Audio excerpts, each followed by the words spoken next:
A very good morning. My name is Mmolai-Shumba, and today on the Agas Online, we'll be hosting former President of the Republic of Botswana, His Excellency, the former President, Lieutenant General Khama, who's also the Paramount Chief of the Bangwatu. The Agas Online is predominantly an online publication that thrives in telling the real story, telling it as it is, from the house's mouth to the viewers. Thank you, and enjoy the conversation. Mr. President, former President, good morning. How are you doing? Good morning. I'm doing fine. Thank you. Thank you. Many people want to know, where are you? A lot of times when we do interviews with you, our interviews are in person. Today, we're doing it via Zoom. Many would want to know, where exactly are you? Right now, I'm in South Africa. Mm-hmm.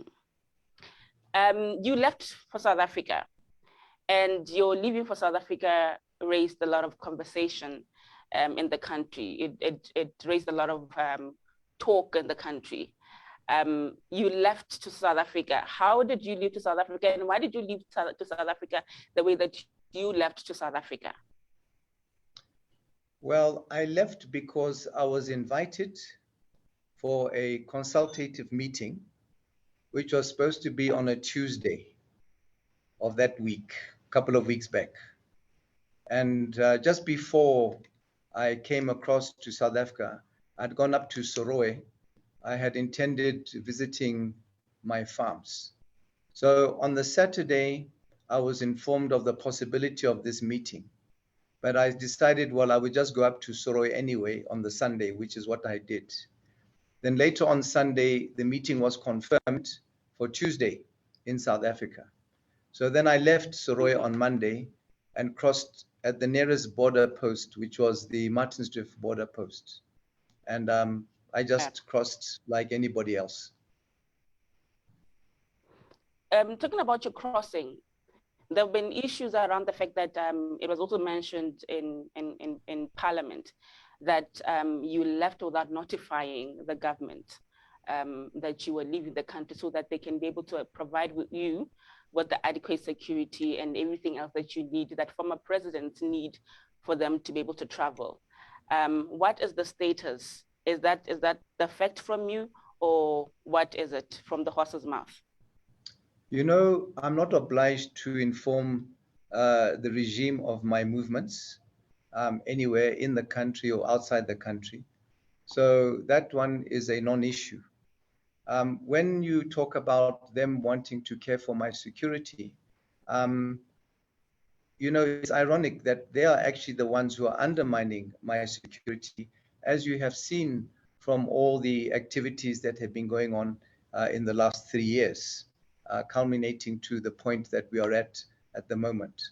So that one is just an excuse that they were not aware, they were caught flat-footed when I crossed the border into South Africa. And then they start trying to, as they did, threaten my private secretary to charge him for not having informed them of that doing. But you know, I go around with these DIS security guys all the time. So if they were not aware, if they were not prepared, that's not my fault. So as an ordinary citizen, I can travel where I want to, when I want to. I'm not obliged to inform the government. If I have been invited to some kind of function or event or conference, something more formal, official, yes, then one would possibly inform the protocol division in the relevant ministry for them to inform the hosts that I'm coming for a meeting of that nature.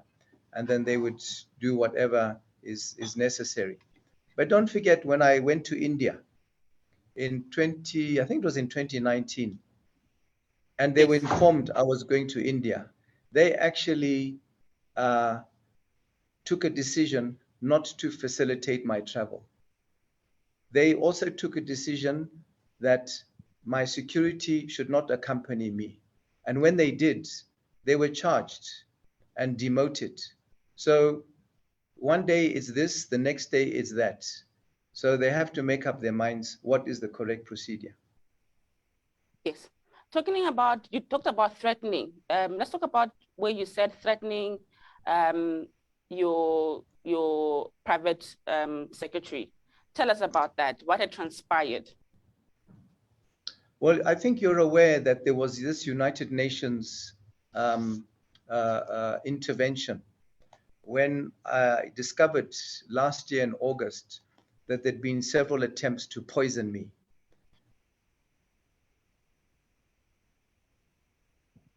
Mm-hmm.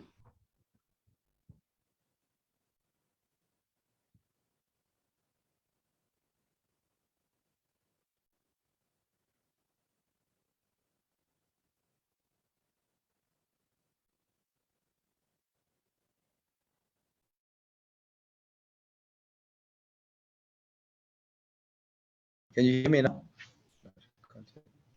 No Thank you voice. very much. Okay, sorry, we got cut off there. I don't know at what point you missed what I was saying. And maybe you can start by explaining the whole situation. You started by talking about the poisoning, yes.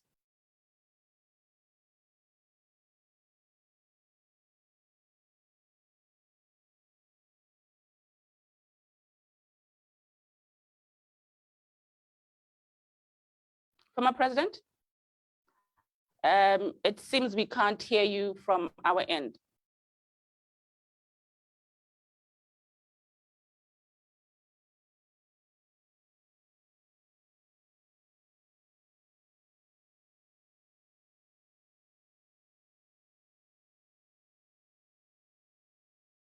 Former President.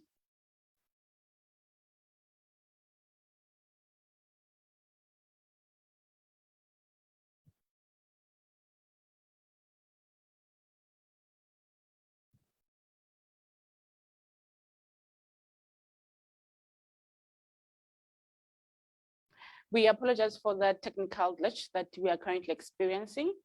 The team is working on it, and we believe that everything will be restored in just a few minutes. Former President, are you still with us? I'm not sure whether it's, let me just go here. I'm not sure whether it's your connection or not. Can you hear me on my computer? Yes, I can hear you on your computer. Should we try and do that from off my computer then? That's fine.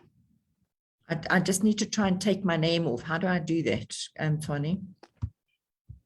And that's fine. We can just, if we can just have Former President on the screen, it will just work. Okay, so you won't see it's on with my name on it, eh? No, doesn't matter right now. Okay. Yes.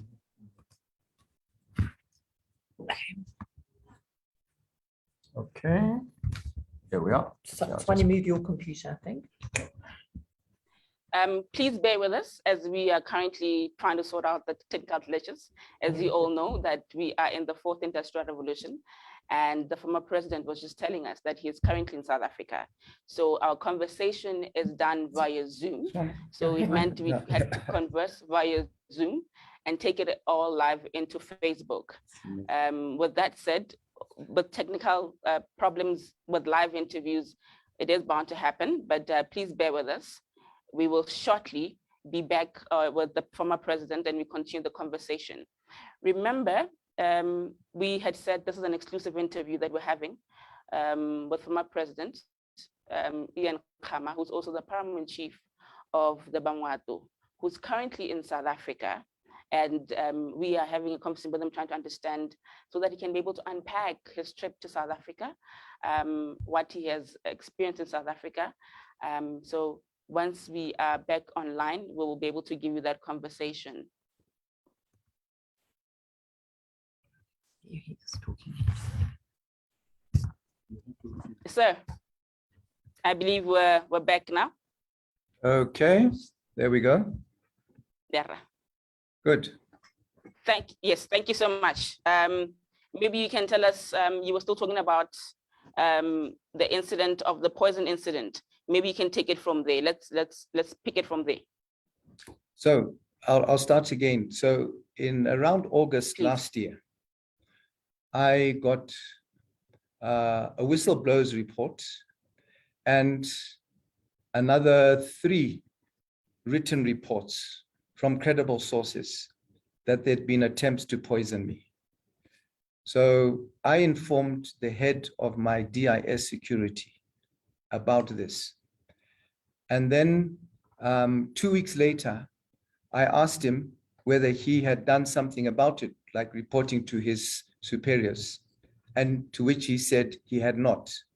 That for me said it all. I also reported it. At that time, I was engaging with some BDP elders. And at the next meeting around that time, I informed them of this report as well, to which they said they were going to immediately go and inform Masisi. And then again, nothing happened. So then really I had no choice but to engage with some external independent source to take it up for me with the United Nations. The United Nations then wrote to the regime around, I think it was a letter dated, could have been on the 26th of March this year. They give about 60 days to allow a country to respond, which would have then been end of May. There was no response from our side. In July, one of our local media, print media, picked up the story. I think they found it on the UN site. And then there was a flurry in the government, a bit of a panic, and they were saying, no, they hadn't seen the letter. Can you imagine, from March up to July, they claimed they hadn't seen the letter. And anyway, they undertook that they would take the matter up and investigate and get back to them. They only did that in October, last month. They wrote back to the UN. A very unconvincing and not a credible response, because when a government says they are going to investigate allegations of poisoning, it's obvious to everybody, even a school child, that you start with the person who's making the allegations. They never came anywhere near me. So from my point of view, that is concrete proof of their involvement in that particular scheme. So what you're telling us is that all these started as far back as 2-3 years ago. Maybe also tell us about the current one. Your foundation has come out with a press release yesterday talking about your continued harassment. They say that you are being harassed by security agents in the country. Are you being harassed? 100%. I think if you see all the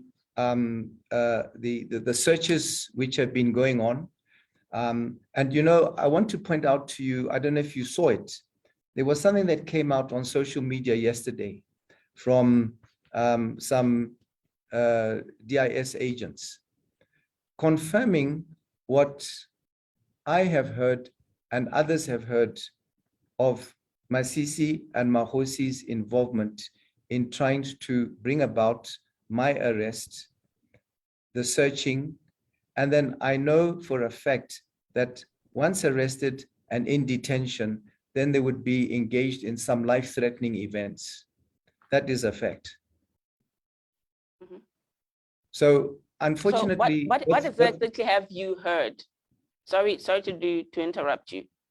No, what I've heard is that once in detention, it would either be the application of chemicals or a further inmate is going to be given a sharp instrument with which to stab me. That is concrete information that I have. And unfortunately, I cannot obviously give you the name of the source, but I can tell you it's very reliable. Yes. And if you read the social media article that came out yesterday, you will see that everything in there is fact. You know who's behind it and why they're behind it. You know, let me just point something else out to you. And I know I always say this to you. Let's start with the 100 billion story. Everybody knows now that that was fabricated. So when a state, a so-called government, can resort to fabricating evidence that shows you the kind of people we are dealing with. That they would go to that extent, right from the top. When they go to that extent to fabricate, to be prepared to fabricate evidence against an individual, then you know who the real criminals are. We know the story of the rigging. If they're prepared to go to that extent to rig an election, you know the kind of people we are dealing with. So for me, initially when I was shocked to hear about the poisoning, but when you see what's been going on and other people who claim that there have been attempts to poison them, we're not in the Botswana that we used to know. Things have changed for the worse. So I'm hoping that at some stage we can get our country back to being the bastion of democracy, the shining light of the continent that it used to be, reinstating the rule of law, bringing back good governance, human rights, being the least corrupt country on the continent. And you know, there's a report that came out, again, I saw it yesterday. It's by the Forum for Action and Reform in Botswana. I don't know whether you saw that, where they are stating that. I haven't gotten. You saw that one. It said that the Office of the President No, that is one the I haven't seen. epicenter. Have you seen that one? Edule Mabani. No, It sir. said that the Office of the I President. probably missed it. It says the Office of the President is the epicenter of corruption in the country, where it talks about state funds are being misdirected for private interest and for leadership cronies. Look it up. And this is not me saying it. Well, I'm not the one who talked about, if you look at the Law Society, they produced 2 reports in recent times. The last one I think you saw, where they talked about, they wrote an open letter to the Chief Justice. They called on, prior to that, the resignation of the DPP. You heard what Unity Dow, a member of parliament for the ruling party, said, and a former judge, about the state of our rule of law in this country. You saw the UDC statement. I don't know if I need to remind you of what they said. You heard what Judge Busang said. So maybe recap on the Law Society part, because we had missed that part. You had cut off a bit. Maybe let's talk about that conversation again when you're talking. Can you hear me now? Yes, we can hear you clearly now. Okay. I was saying that it's not just about me. We're talking about the country, and I gave you examples. I talked about the Law Society, who they've issued 2 letters in recent times. The first one was calling on the resignation of the DPP. The second one was an open letter to the Chief Justice, where they were saying that they have grave concern about the judiciary and the rule of law, and concerned about the independence of the judiciary. I talked about Unity Dow, a former judge and a current member of parliament in the ruling party, where she says, we have allowed the DIS to operate outside the law. And she talked about how we have failed to deliver good governance on the DIS, and calling for a commission of inquiry on the DIS. This is not me saying so, these are other people. I talked about the UDC. They issued a statement where they said that it is clear that the aim of this regime is to intimidate, harass, and whip the nation into silence and submission. That's not me saying it, it's someone else, the UDC. We had Judge Busang recently in that court ruling, where he said that the courts in a constitutional democracy like ours must jealously guard against unjustified violation of people's constitutional rights. And then I was quoting the Botswana Forum for Action and Reform, which said that the Office of the President is the epicenter of corruption and that state funds are being misdirected for private interest and for leadership cronies. So, and today as we speak this morning, I believe sometime this morning, we're having this motion of no confidence in Parliament. That again is not me. That's yet another body which is bringing that motion of confidence against these people. So I'm just giving you that background. That is not just about me. It's about all the things that are going wrong in Botswana and how we have to try to reestablish what we used to be. Are you, one may wonder, are you running away from these threats and these harassments that you talk about? That's why you're in South Africa, and that's why you've been in South Africa for more than 2 weeks? No, I'm not running away. Like I said at the beginning of this interview, that I'm here because I was invited for consultative meetings, especially one with some eminent people, which I attended. When I arrived, the meeting was supposed to be on the Tuesday.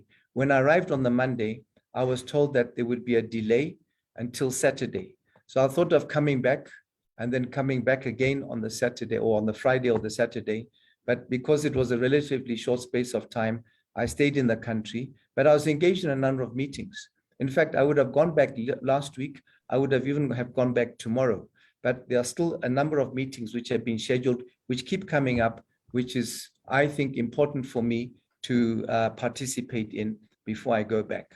And I can tell you, I'm itching to go back as soon as possible.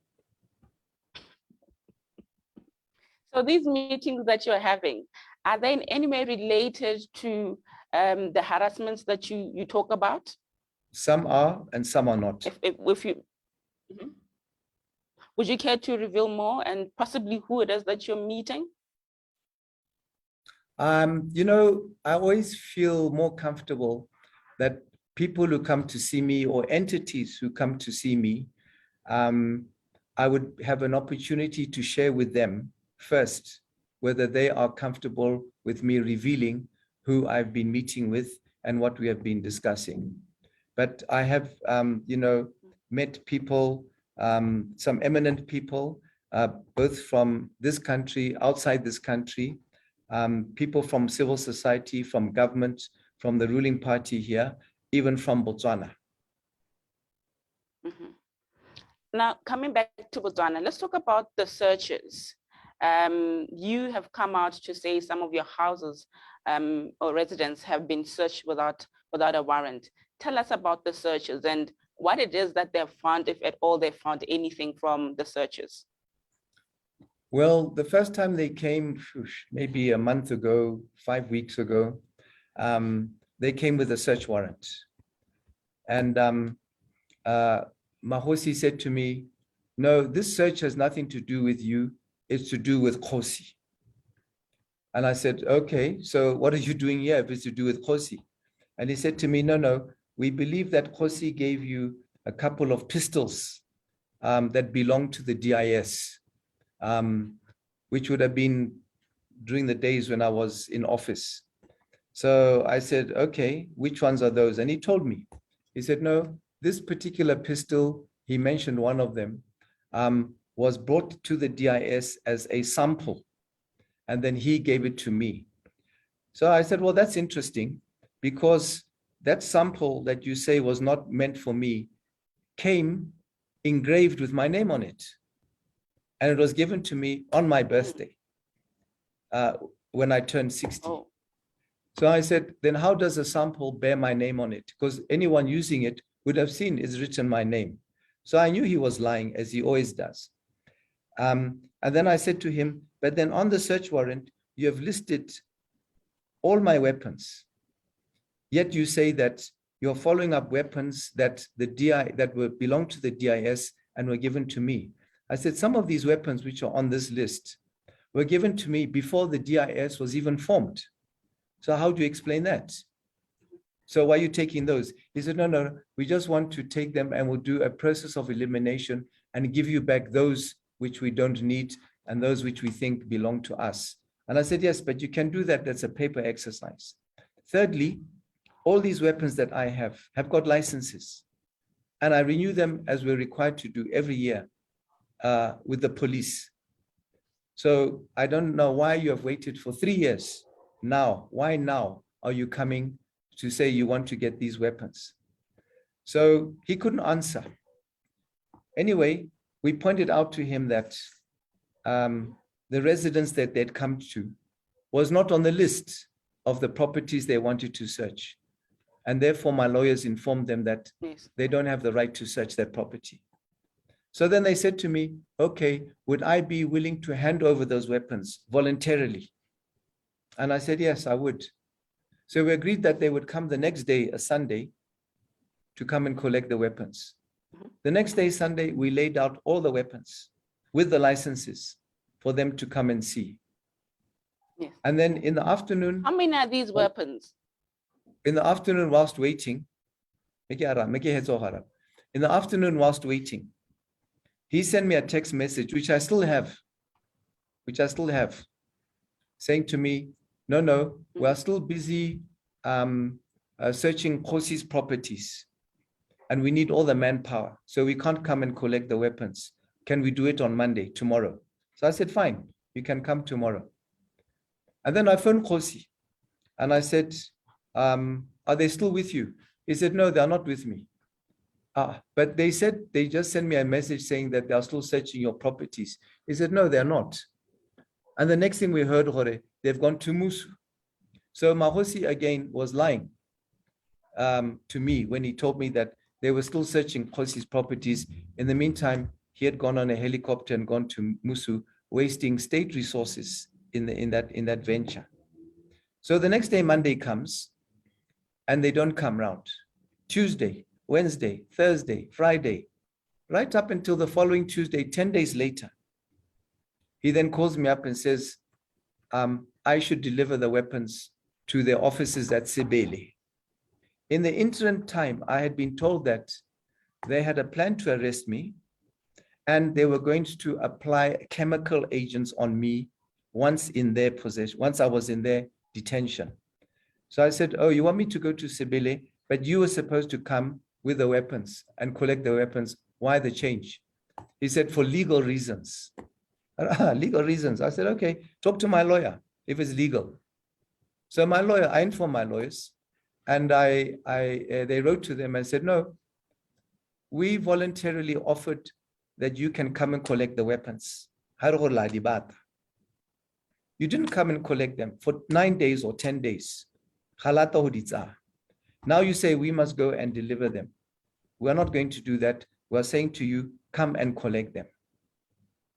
They didn't come after receiving the letter. Next thing, on the Monday, the following week, I think it was, they wrote giving a deadline. But those weapons, I must deliver them go Sebele offices by midday. So you'll realize from that the change from coming to collect my weapons and up until them demanding that I go and giving me a deadline to go and present myself with the weapons, you have to ask yourself, why the change? And why should I go to their offices at Sebele and hand over the weapons after they had neglected to collect them when they had the full opportunity? So when you're then told from reliable sources that the intention was to arrest and to apply chemical agents on me, then you then begin to think there's some credibility in that story.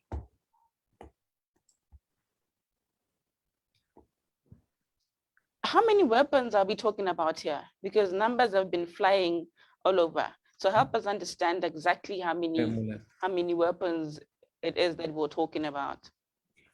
Kiganze, can I ask you that we wrap up? Just five minutes, maybe one last question, as we have another meeting that we need to attend to now. You'll appreciate that we started a bit late, so we are running behind schedule. No, I understand. Okay. Okay. You and then if are you also have the any permanent other chief thing, of then you the can Bangwat. just email it. Then we'll reply via email if there's any. Yeah, no, that's fine. Thank you. It's your last question. Thanks. Thank you. Thank you. You are the permanent chief of Bangwato. What had happened over the, I bet you already know that they have been worried, they've been doing prayers about them, and they've been saying they're worried about you. Should they be worried about you? Yes, definitely. I think that they've been having the prayers, like you said, they've had a couple of Kota meetings. They had one, I think the most recent one was on Wednesday. Again, they had that one. They are concerned. I think they have every right to be concerned because they know what's going on. Khama, you know what? I just want to explain to you that yes, the DIS is not a closed shop as they would like to believe. It leaks.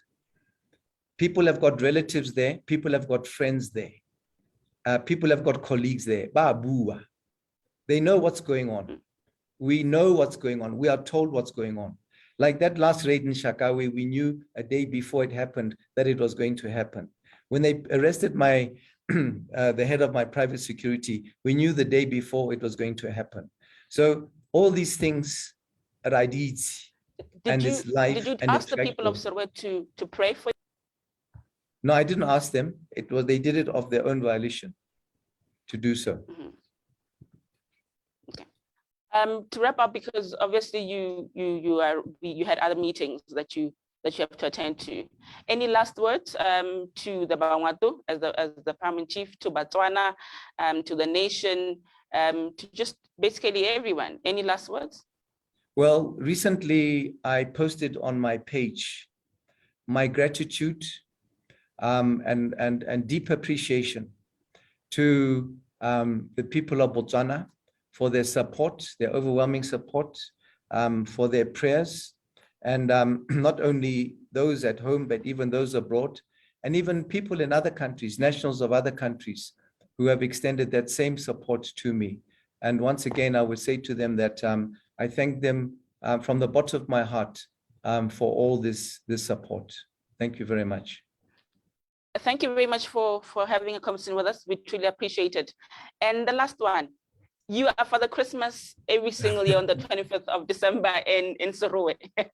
Should the kids of Sorowe expect their Father Christmas to deliver their gift, their hampers this year? Yes, we are preparing for that. We are preparing not only in Sorowe, but all the other places I've been going to. I'm just crossing my fingers, and I am praying now as well, that the recent revelation about this new variant of the coronavirus is not going to take us backwards. And I think the whole nation should pray that we get over it, and that each individual, please take full responsibility to ensure that you abide by the COVID protocols, to ensure that if it is going to be a variant that is going to threaten lives once again and cause people to get sick, that we all take our own individual responsibility to ensure that we observe those protocols. Well, thank you very much for having this conversation with us. Thank you very much. We appreciate your time. And to the viewers, thank you very much to all of you for joining us in this very interesting conversation. I hope you've picked something. I hope you've learned something. And I hope the answers that you've always been wanting to get have been answered. Thank you. And from the Agas Online, thank you very much. Have a great afternoon.